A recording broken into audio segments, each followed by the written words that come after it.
നമസ്കാരം. ഇക്കഴിഞ്ഞ തദ്ദേശ ഭരണ തെരഞ്ഞെടുപ്പിൽ സംസ്ഥാനത്തെ ഇടതുമുന്നണി ദുർഭരണത്തിൽ ക്ഷമകെട്ട ജനങ്ങൾ UDFന് പല ജില്ലകളിലും വലിയ തോതിലുള്ള വിജയമാണ് നൽകിയത്. പക്ഷേ എന്നാൽ തങ്ങൾക്ക് വോട്ട് ചെയ്ത ജനങ്ങളെ കളിയാക്കുന്ന രീതിയിലാണ് ഇപ്പോൾ കോൺഗ്രസിൽ സ്ഥാനമാനങ്ങൾക്ക് വേണ്ടിയുള്ള തമ്മിലടി നടക്കുന്നത്. കൊച്ചി മേയർ തെരഞ്ഞെടുപ്പിൽ തന്നെ ഇത് ആരംഭിച്ചിരുന്നു. കൊച്ചിയിലെ മേയറായി മുതിർന്ന നേതാവായ KPC ജനറൽ സെക്രട്ടറിയായ ദീപ്തി മേരി വർഗീസ് തിരഞ്ഞെടുക്കപ്പെടും എന്ന് തന്നെയാണ് പൊതുവെ എല്ലാവരും കരുതിയിരുന്നത്. എങ്കിലും അവസാന നിമിഷം ഇക്കാര്യം അട്ടിമറിക്കപ്പെടുകയായിരുന്നു. അങ്ങനെ ഒടുവിൽ ദീപ്തി മേരി വർഗീസിനെ വെട്ടി മിനിമോൾ അവിടെ കൊച്ചി കോർപ്പറേഷൻ്റെ മേയറായി മാറുന്നത്. തൊടുപുഴ മുനിസിപ്പാലിറ്റിയിലും ഇതുപോലെ തന്നെയായിരുന്നു പ്രശ്നങ്ങളുണ്ടായത്. അവിടെയും കോൺഗ്രസിൻ്റെ UDFന് ഭരണം കിട്ടിയപ്പോൾ മുനിസിപ്പൽ ചെയർപേഴ്സൺ ആയി, അതായത് ഇപ്പോൾ വനിതാ സംവരണമാണ്, അവിടെ ആരെയായിരിക്കും നിയോഗിക്കുക എന്നുള്ള പേരിൽ രൂക്ഷമായ തോതിലുള്ള തമ്മിലടി അവിടെ നടക്കുകയായിരുന്നു. ഇതിൻ്റെ ഏറ്റവും ഒടുവിലത്തെ ഉദാഹരണമാണ് തൃശ്ശൂർ കോർപ്പറേഷനിൽ സംഭവിച്ചത്. തൃശ്ശൂർ കോർപ്പറേഷൻ ഒരു ഇടവേളയ്ക്ക് ശേഷമാണ് UDFന് ലഭിക്കുന്നത്. ഇവിടെയും മേയർ സ്ഥാനം വനിതാ സംവരണമാണ്. ഈ ഒരു സാഹചര്യത്തിൽ തൃശ്ശൂരിലെ മുതിർന്ന കോൺഗ്രസ് നേതാവും പ്രമുഖ ഗൈനക്കോളജിസ്റ്റുമൊക്കെ ആയ ഡോക്ടർ നിജി ജസ്റ്റിനെയാണ് മേയറായി പാർട്ടി തിരഞ്ഞെടുത്തത്. എന്നാൽ ഇതിന് തൊട്ട് പിന്നാലെ ഇന്ന് രാവിലെ പോലും മറ്റൊരു കൗൺസിലറായ ലാലി ജെയിംസ് രംഗത്തെത്തിയിരുന്നു. ലാലി ജെയിംസ് അതിഗുരുതരമായ ആരോപണങ്ങളാണ് ഇപ്പോൾ കോൺഗ്രസ് നേതൃത്വത്തിൻ്റെ മേൽ ഉന്നയിക്കുന്നത്. ലാലി ജെയിംസ് പറയുന്നത് നിജി ജസ്റ്റിൻ മേയറായി തിരഞ്ഞെടുക്കപ്പെട്ടത് പണപ്പെട്ടി നൽകിയിട്ടാണ്. ഡൽഹിയിലെത്തി അവിടുത്തെ നേതാക്കന്മാർക്ക് പണപ്പെട്ടി നൽകിയിട്ടാണ് അവർ മേയറായത് എന്നാണ്. ഇതൊരു ഗുരുതരമായ ആരോപണമാണ്. കാരണം ഹൈക്കമാൻഡിന് പണം നൽകി ഒരാൾക്ക് മേയറാകാൻ കഴിയുക എന്ന് സ്വന്തം പാർട്ടിയിൽ തന്നെ ഒരാൾ ആരോപിക്കുക എന്ന് പറയുന്നത് കോൺഗ്രസിനെ സംബന്ധിച്ചിടത്തോളം വലിയൊരു തിരിച്ചടിയാണ്. മാത്രവുമല്ല, തൃശ്ശൂരിൽ കഴിഞ്ഞ ലോക്സഭാ തിരഞ്ഞെടുപ്പിൽ കോൺഗ്രസിന് ഏറ്റ കനത്ത തിരിച്ചടിയിൽ നിന്നുള്ളൊരു മോചനം കൂടിയായിരുന്നു ഇക്കുറി നഗരസഭ അവർക്ക് ലഭിച്ചത്. അതുപോലെ പല പഞ്ചായത്തുകളിലൊക്കെ തന്നെ മികച്ച തോതിലുള്ള ലീഡ് നേടാൻ അവർക്ക് കഴിഞ്ഞിരുന്നു. മാത്രമല്ല, BJPക്ക് ഏറെ പ്രത്യാശയുണ്ടായിരുന്ന ഒരു ജില്ലയായിരുന്നു തൃശ്ശൂർ. എന്നാൽ തൃശ്ശൂർ കോർപ്പറേഷൻ ഭരണം UDFന് കിട്ടിയതൊക്കെ തന്നെ BJPക്കും സുരേഷ് ഗോപിക്കും എല്ലാം അത് വലിയൊരു തിരിച്ചടിയായി മാറിയിരുന്നു. പക്ഷേ ഈ ഒരു സന്ദർഭത്തിലും ഇങ്ങനെ സ്ഥാനമാനങ്ങളുടെ പേര് പറഞ്ഞ് തമ്മിലടിക്കുന്നത് അതിവിചിത്രമായ ഒരു കാഴ്ചയാണ്. ഇത് കോൺഗ്രസ്സിൽ മാത്രം എല്ലാ കാലത്തും അധികാരം കിട്ടുന്ന കാലത്ത് സംഭവിക്കുന്ന ഒന്ന് തന്നെയാണ്. മാത്രമല്ല, ലാലി ജെയിംസ് ഇപ്പോൾ പറയുന്നത് തനിക്കെതിരെ പാർട്ടി എന്തെങ്കിലും അച്ചടക്ക നടപടി സ്വീകരിച്ചാൽ താൻ എല്ലാ കാര്യങ്ങളും വിളിച്ചു പറയും എന്നാണ്. തനിക്ക് വിളിച്ചു പറയാൻ ഒരുപാട് കാര്യങ്ങളുണ്ട് എന്ന് പറഞ്ഞ അവർ കഴിഞ്ഞ കോർപ്പറേഷനിലെ പ്രതിപക്ഷ നേതാവായിരുന്ന വ്യക്തിക്കെതിരെയൊക്കെ തന്നെ രൂക്ഷമായ ആരോപണങ്ങളാണ് ഉന്നയിക്കുന്നത്. ഇവിടെ ശരിക്കും എന്താണ് സംഭവിക്കുന്നത്? ഇവരൊക്കെല്ലാം വോട്ട് ചെയ്ത ജനങ്ങളെ വിഡ്ഢികളാക്കുന്ന രീതിയിലാണ് ഈ കോൺഗ്രസ് നേതാക്കന്മാർ പെരുമാറുന്നത്. ഇത് അടുത്ത ഏതാനും മാസങ്ങൾക്കുള്ളിൽ നടക്കാൻ ഇരിക്കുന്ന നിയമസഭാ തെരഞ്ഞെടുപ്പിനെ എങ്ങനെ ബാധിക്കുമെന്നുള്ള കാര്യം പോലും ഇവരാരും ചിന്തിക്കുന്നില്ല. പാർട്ടി എന്നൊരു ചിന്ത ഇല്ലാതെ എനിക്കെന്ത് സ്ഥാനമാനം കിട്ടും എന്ന് മാത്രം ചിന്തിച്ചുകൊണ്ട് നടത്തുന്ന ഇത്തരം നേതാക്കൾ കോൺഗ്രസ്സിൽ പണ്ടുമുണ്ടായിരുന്നു. ഇപ്പോൾ 10 വർഷം പ്രതിപക്ഷത്തിരുന്നിട്ട് പോലും ഇവർക്ക് ആർക്കും അതിൻ്റെ ബുദ്ധിമുട്ട് മനസ്സിലായില്ല എന്നാണ് ഇതിൽ നിന്ന് മനസ്സിലാക്കാൻ കഴിയുന്നത്. ലാലി ജെയിംസ് ആകട്ടെ പാർട്ടി വിപ്പ് പോലും സ്വീകരിക്കാൻ വിസമ്മതിക്കുകയായിരുന്നു. ഇതിൻ്റെയൊക്കെ പേരിൽ അവരുടെ പേരിൽ അച്ചടക്ക നടപടി പാർട്ടി സ്വീകരിക്കുമോ എന്നാണ് എല്ലാവരും ഉറ്റുനോക്കുന്നത്. അങ്ങനെ സ്വീകരിച്ചാൽ തന്നെ പല കാര്യങ്ങളും വിളിച്ചു പറയും എന്ന് പറയുന്നതൊക്കെ തന്നെ ഒരു തരത്തിൽ പാർട്ടി നേതൃത്വത്തെ ഭീഷണിപ്പെടുത്തുന്നതിന് തുല്യമാണ്.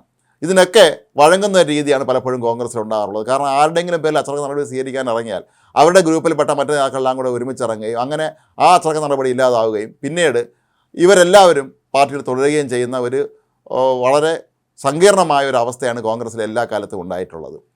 ഇവരൊരു കാര്യം ഓർക്കേണ്ടതുണ്ട്, LDFനെ നയിക്കുന്നത് പിണറായി വിജയനാണ്.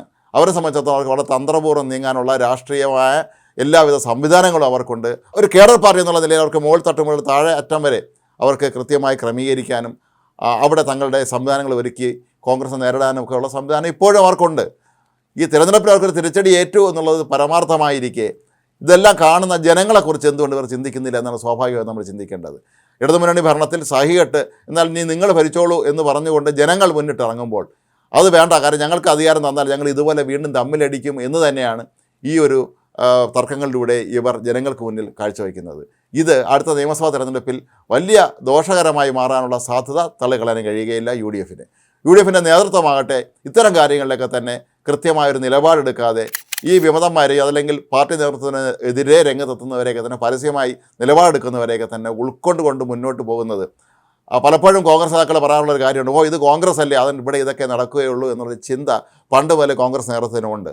അതുകൊണ്ട് തന്നെ ആയിരിക്കാം ഇവർക്ക് എല്ലാവർക്കും ഇത്തരത്തിൽ വാളെടുത്തവർക്കെല്ലാം വെളിച്ചപ്പാടാകാം എന്ന ഒരു രീതി ആ പാർട്ടിയിൽ ഇപ്പോഴും പിന്തുടരുന്നത്. അതൊരു കഴിഞ്ഞ അടൂർ നഗരസഭയിലൊക്കെ തന്നെ കോൺഗ്രസിനുള്ളിൽ ഇത്തരത്തിലുള്ള പടലപ്പഴക്കങ്ങളും സ്ഥാനമാനങ്ങളെ ചൊല്ലിയുള്ള കലഹങ്ങളും ഉണ്ടായിട്ടുണ്ട്. കൊല്ലം കോർപ്പറേഷൻ UDF കിട്ടിയെങ്കിൽ പോലും അവിടെ ഡെപ്യൂട്ടി മേയർ സ്ഥാനത്തെ ചൊല്ലി ഘടകകക്ഷികളുമായി RSPയുമായൊക്കെ തന്നെ കോൺഗ്രസിന് തർക്കങ്ങളുണ്ട്. ഒരു ആ തർക്കങ്ങളൊക്കെ പറഞ്ഞ് പരിഹരിക്കാൻ കഴിഞ്ഞാലും ഇത്തരം കാര്യങ്ങളിൽ പാർട്ടിയുടെ ഒരു ഭാവി ഇവരാരും തന്നെ കണക്കിലെടുക്കാത്ത രീതിയിലാണ് മുന്നോട്ട് പോകുന്നത് എന്ന് വേണം നമ്മൾ മനസ്സിലാക്കാൻ. എന്നാൽ ഇതിൽ നിന്നെല്ലാം വ്യത്യസ്തമായൊരു നഗരസഭയുടെ കാര്യം കൂടി നമ്മൾ പറയേണ്ടതുണ്ട്. അത് കണ്ണൂർ നഗരസഭയാണ്.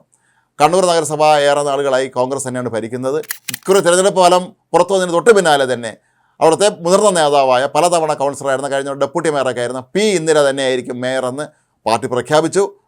അക്കാര്യത്തിൽ ആരും എതിർക്കാനും വന്നതുമില്ല. P. ഇന്ദിരയെ തന്നെ ഇതെനിക്ക് ഈ മേയർ സ്ഥാനം വേണമെന്ന് ആവശ്യപ്പെട്ടുകൊണ്ട് അവിടെ ആരും തന്നെ രംഗത്ത് വന്നതില്ല. ഇതൊക്കെ തന്നെ സൂചിപ്പിക്കുന്നത് കണ്ണൂരിൽ കോൺഗ്രസ് നേതൃത്വം എത്ര ശക്തമായി, അതായത് K. സുധാകരൻ്റെ നേതൃത്വത്തിൽ, K. സുധാകരൻ ഇപ്പോൾ KPC പ്രസിഡന്റ് അല്ലെങ്കിൽ പോലും, അല്ലെങ്കിൽ അവിടുത്തെ DCC പ്രസിഡന്റ് അല്ലെങ്കിൽ പോലും കൃത്യമായ K. സുധാകരൻ്റെ നിയന്ത്രണം കണ്ണൂർ കോർപ്പറേഷൻ്റെ അല്ലെങ്കിൽ കണ്ണൂർ DCCയുടെ മേലുണ്ട് എന്നുള്ളതിൻ്റെ വ്യക്തമായ ഉദാഹരണമായി മാറുകയാണ് കണ്ണൂരിലെ ഈ ഒരു മേയർ തിരഞ്ഞെടുപ്പ്.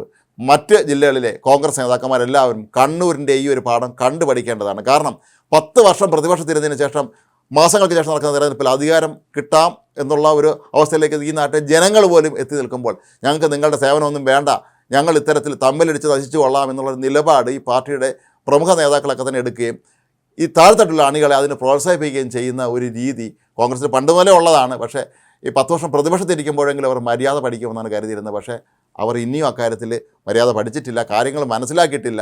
എല്ലാവരും അവനവൻ്റെ കാര്യം, എനിക്ക് എൻ്റെ കസേര, എൻ്റെ പദവി എന്നുള്ള ചിന്തയിലേക്ക് പോകുമ്പോൾ ഇത് നിയമസഭാ തെരഞ്ഞെടുപ്പിനെ എങ്ങനെ ബാധിക്കുമെന്ന് കണ്ടു തന്നെ അറിയേണ്ടിയിരിക്കുന്നു. കാരണം ഇതെല്ലാം തന്നെ ഈ രാജ്യത്തെ, ഈ സംസ്ഥാനത്തെ ജനങ്ങൾ കാണുന്നുണ്ട്. അവർ വിദ്യാഭ്യാസവും വിവരമുള്ളവരാണ്, അവർ രാഷ്ട്രീയ അവബോധമുള്ളവരാണ് എന്നുള്ള ചിന്തയെങ്കിലും ഈ കോൺഗ്രസ് നേതാക്കന്മാർക്ക് അല്ലെങ്കിൽ പ്രവർത്തകർക്ക് ഉണ്ടോ എന്ന് സ്വാഭാവികമായും നമ്മൾ ഈ ഒരു അവസരത്തിൽ സംശയിക്കേണ്ടിയിരിക്കുന്നു.